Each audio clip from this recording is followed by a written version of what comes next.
Okay, so we're going to work on setting up Google Calendar appointments.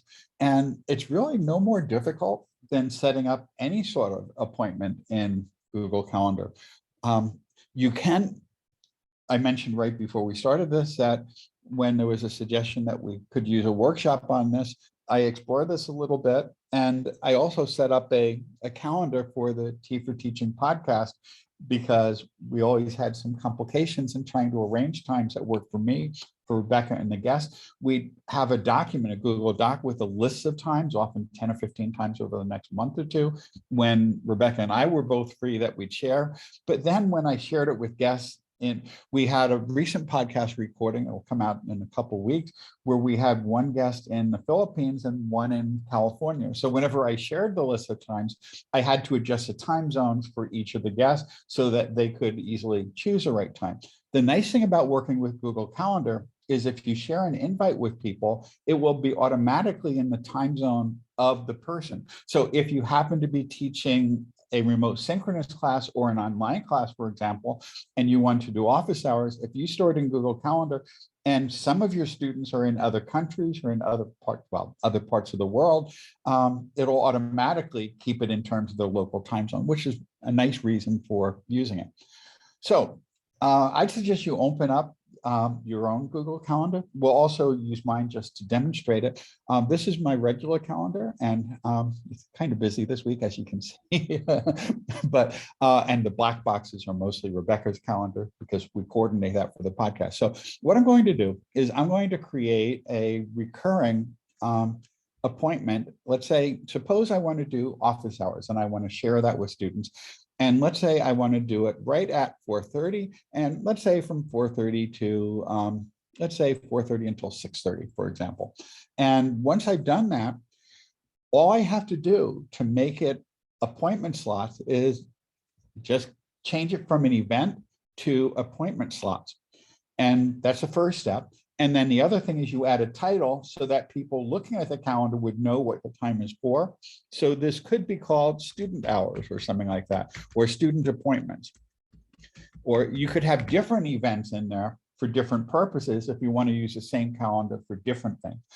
On the other hand, you can always create additional calendars here. You could go down here and add a new calendar that you use for specific things. And in particular, going back to my earlier example, when I wanted to create a calendar that we use to schedule guests on the podcast, what I did is I created a calendar and shared it with Rebecca. So we both have access to the same calendar. We could both add things to it, remove things to it, and modify it. But the most common case is you just use your own calendar. Let's say I want to create student appointments that are available between 4:30 and 6:30. The next thing you have to determine is how long you want the time blocks to be. You know, if these are short meetings, you could set it to 10 minutes, you have 15 minutes. Let's say I want to do this, and let's say I want to have 15-minute meetings with students, and they always could sign up for, you can just either type it in, I'll just put in 15, or you could use the up and down arrow. And then I want to do this weekly, let's say for the rest of the semester. So what I would do then is choose more options, go in here and choose the repeat option. And let's say I want it to repeat weekly on a Thursday. If you're doing this on 2 days at the same time, you can do the same thing. You know, you could choose a custom repeat if you want. I'm not sure why that gray is showing up there. And you could choose, say you wanted to do this every Tuesday and Thursday, let's say, repeating once a week, or you could do it every other week, or you could do it on, you know, monthly or yearly if you want, if you have an event that comes up yearly, which is probably something you wouldn't use appointments for. But in any case, let's say you want to do it after, let's say 13 occurrences. Well, actually, because it's twice a week, that would be 6.5 weeks. So let's say I want to repeat this for a total of 26 weeks, which would give me 26 occurrences, 13 weeks of scheduling this. Or if you want to, you could just pick a date. And let's say I want this to happen out until, I don't know when the semester ends, that's long-term planning. Let's say I want this to continue until May 20th, for example. And then it will keep repeating this every Tuesday and Thursday until then.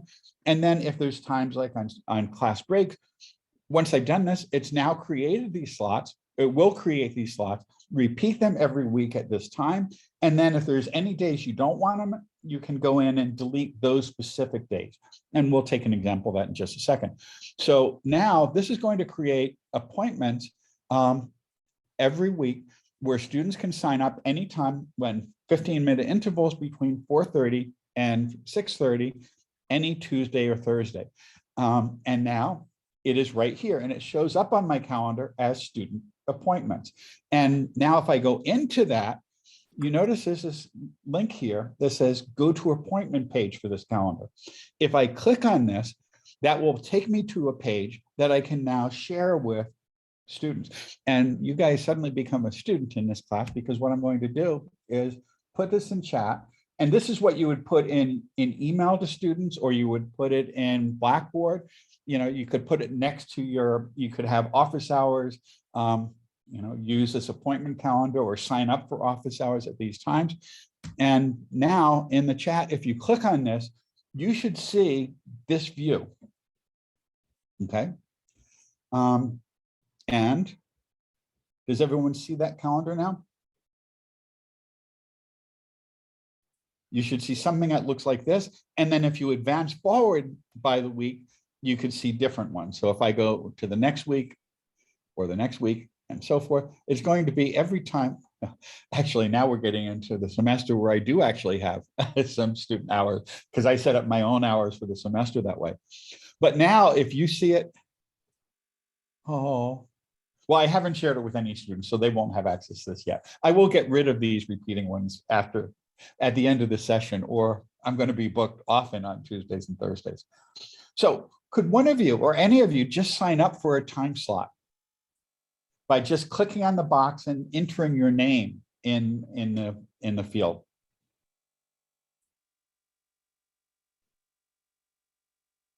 Yes, Maureen. So when I look at the calendar, it brings up your own calendar too. In my calendar, right? Yes. So students will see these slots in their calendar. In their calendar. So they'll know if they have any conflicts. So that way they'll see where it fits within their schedule. I won't see that, or you won't see that as the instructor, but they'll see what their calendar looks like and they can book it. Fabulous. Thank you. And as people sign up, what should happen, I now see fewer time slots available because people have booked those times now, I think. Yeah. So as people book, if someone signs up for one, that time slot is no longer available for anyone else. So if you click refresh, you'll see fewer times on that calendar now. And if students need a longer appointment, they could sign up for 2 contiguous blocks. So are students going to see all of my appointments in their calendar through the semester?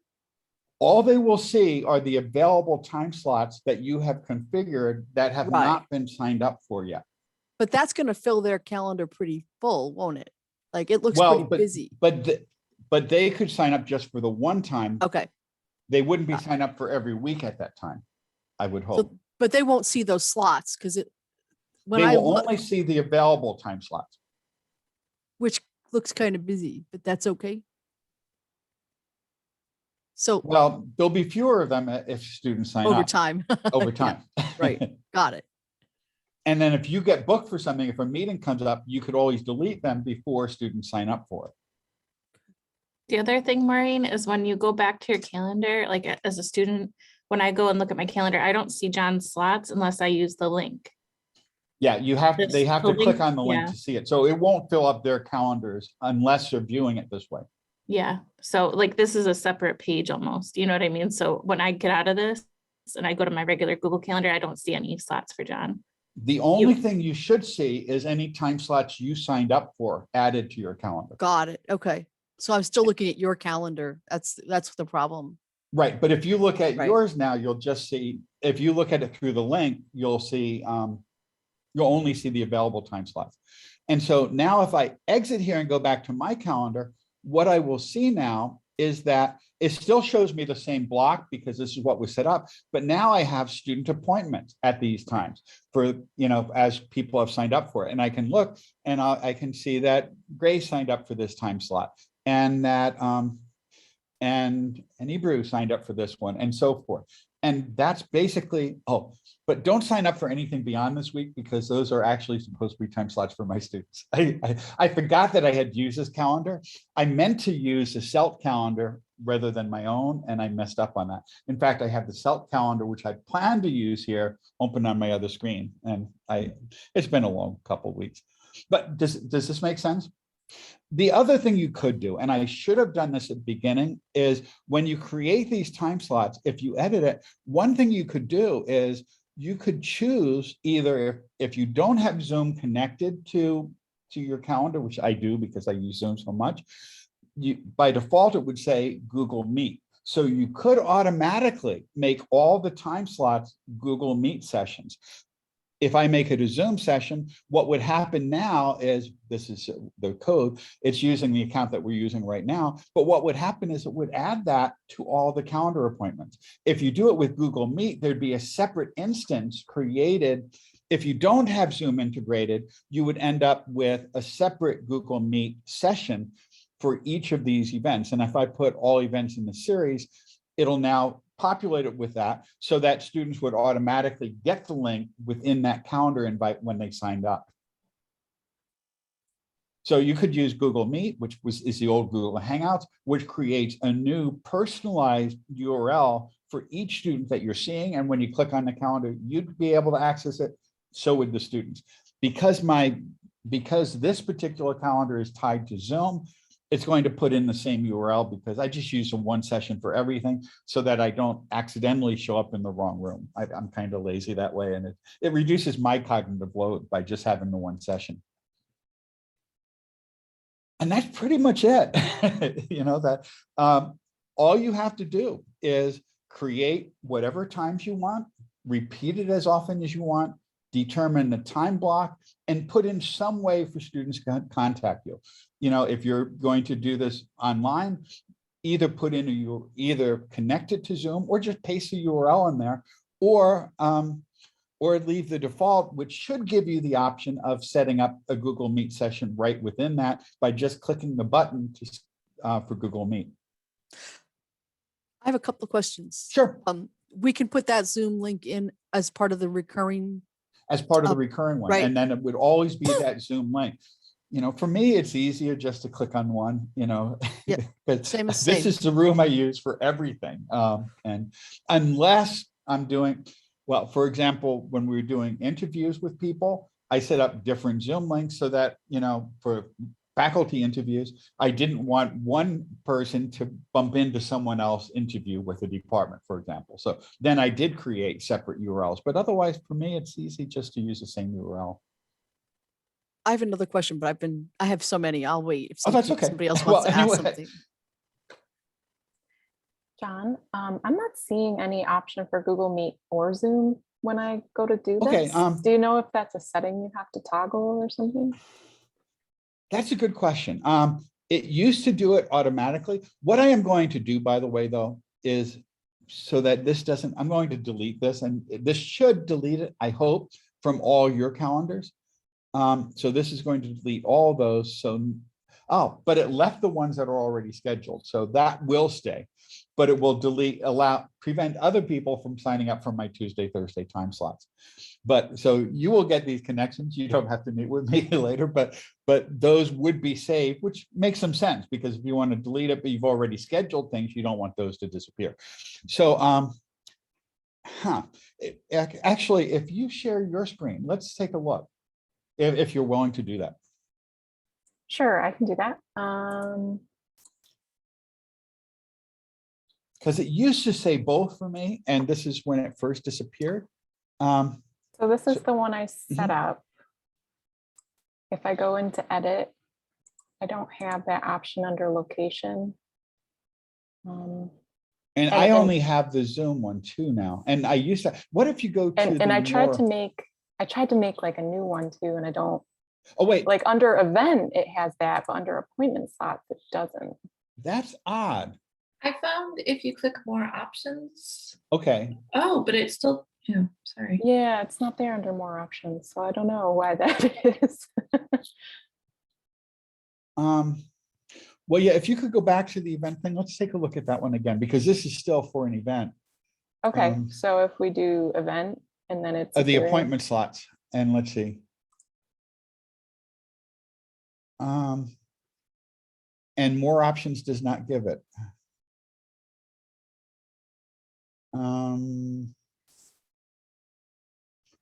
Odd, it's supposed to. That's what the Google documentation suggests, and the Google video on this that I watched last night to make sure I didn't screw anything up. Okay, told so me. maybe there's some glitch and I could try to reach out to CTS or something. So mine, when I click more options, it does give me the Zoom option there. I don't know if you might, do Here's you a already have your question. calendar linked to Zoom? Oh, two things. One is, in order to have that, it has to be an oswego.edu calendar. And Yep. another possibility is, are you using Chrome or are you using Firefox? Chrome. Okay, and if you did see it, are you using Chrome? I'm on Firefox. Okay, here's a possibility. I had a really disastrous workshop on Monday. I think a couple of you may have been there, where I wasn't able to edit HTML in Blackboard. The reason is recent changes in Chrome and recent changes in Blackboard are interacting to prevent Chrome users from seeing or from accessing the tool or the HTML editor. I'm wondering if maybe this is a Chrome issue where Google's Chrome is not able to access Google Meet within Google Calendar. I'm going to switch over to Firefox myself to see if that is now available. And I suspect it's a new, there have been some updates in Chrome which seem to be causing some problems.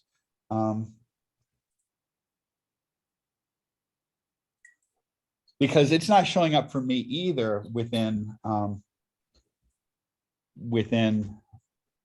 Chrome. Let me, I've got it on my other thing. I'll share it once I get logged in. Well, this time I'll use the Self calendar anyway. So that way I won't accidentally be putting new things on the calendar that students will be seeing. And let me share my screen. And bring that over. And here's a Self calendar, which looks much busier than my calendar because there's other workshops going on. And let's say I want to create an appointment slot, and I set it up here. And now we'll bump it down to 10 minutes just so we get a variety of them in. And I'm not going to have it repeat. I just want to look at more options, and more options does not give me. So it doesn't seem to be a Chrome related issue. One thing I found that, because I've encountered this before this week with Google Calendar in Chrome. What I do is I take my Zoom URL and I drop it in the add description box, and that will appear, I think, for people who get the appointment set up. It's a workaround. Okay. I hadn't realized I could set it up in a recurring way, which is part of why I prompted John to set this meeting. I'll just create this as a test, but I'm not, but that's still not giving me, I'm gonna dismiss. It's still not giving me any I mean,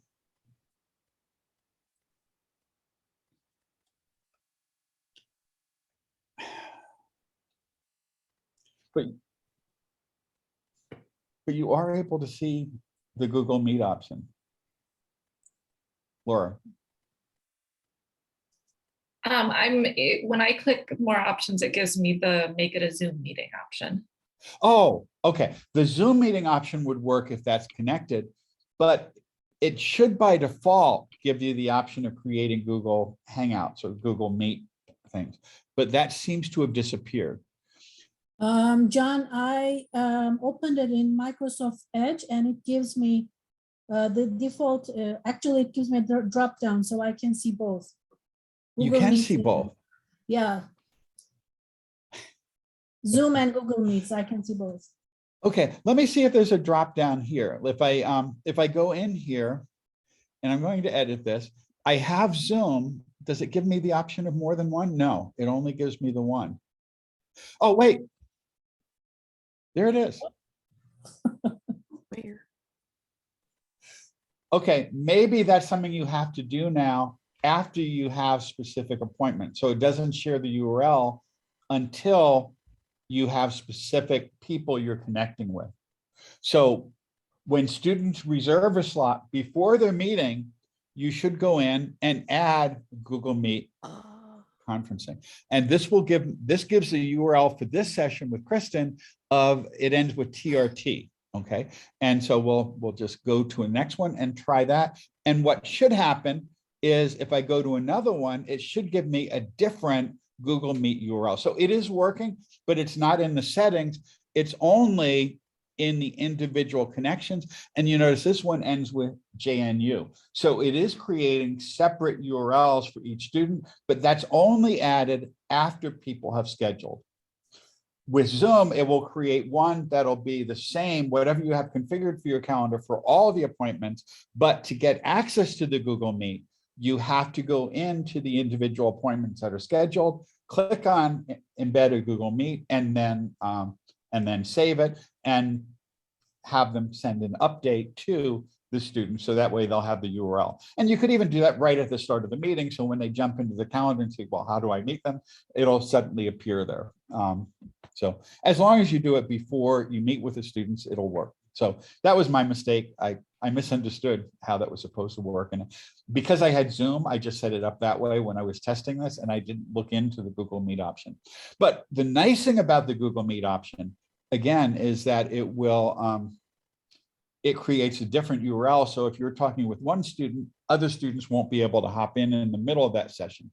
So you won't have that sort of conflict where, you know, you have students waiting to talk to you while students are there. And as long as you get it done within, as long as you finish within the time blocks, everyone will be able to just show up and have a personal private meeting without even seeing who was there before or after you. And Laura. Thanks. I have kind of more of a pedagogical question related to this. I had no idea how easy this was, and I'm excited about it. I didn't either, actually. And I am now wondering, my office hours, I always have like, it's just drop in. I mean, they can talk to me to set up an appointment, but I'm always like, just drop in.